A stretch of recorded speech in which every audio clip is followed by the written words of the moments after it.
You shove the bed out of the way a bit further so you can fit through. There's a ladder you can climb down, no problem. You eye the hole for a moment and consider just jumping. You can see the floor, so it should be fine. You ponder for a second, gather the rest of the bed sheets, and shove them through the hole in the floor. You look down, content, and decide that this is good enough, and at least you won't break your ankle landing on that. You sit down at the edge and let your legs dangle down. You move forward until you barely sit anymore, and jump. The fall turns out to be way shorter than you expected it to be, and then perfectly on your feet. Who needs a ladder anyway? You look around where you just landed, looking up and across the area. You find yourself standing in another identical room. Same bed, with neatly folded bedsheets, a table with a glass of water, no windows. Instinctively, you crouch to check for another hole in the floor. Apparently, there's none in this room, so you stand up again. You try to figure out what to do now, since it feels odd having to use the door either way, when you could have just done it before. You walk towards the door again and open it. This time, you're not hit with darkness, though. It's incredibly bright.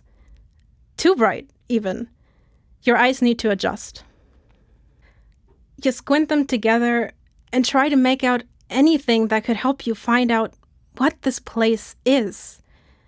You start walking around. The light is still very bright. You can see most of the things around you. This room is larger than the previous ones you've been in.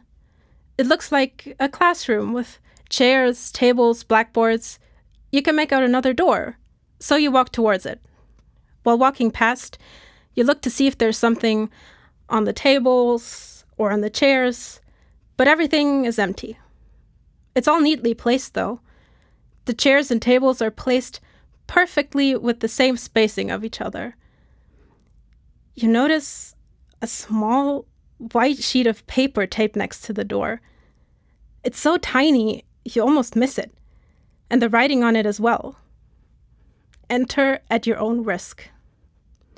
You think about it for a moment. What could be behind this door for it to have a warning? You're surprised there's only a note now, at this door. There were several doors before you got to this one. Maybe you just missed the ones before. You wouldn't be surprised. This basically screams, there are terms and conditions, but they're so small, so you're more than likely going to miss them, but agree to them anyways. You don't feel any discomfort in continuing this way, though. There's light, there's furniture. What could go wrong? But then again, you don't know if you want to risk ignoring a warning like that. You gaze back over your shoulder and consider going back through the door you came from, climbing on the bed and up the ladder again so you get back to the room you woke up in. You could just go through the first door, the one without a warning next to it. Do you decide to go back and go through the first door? Or do you ignore the warning and go through the door in front of you?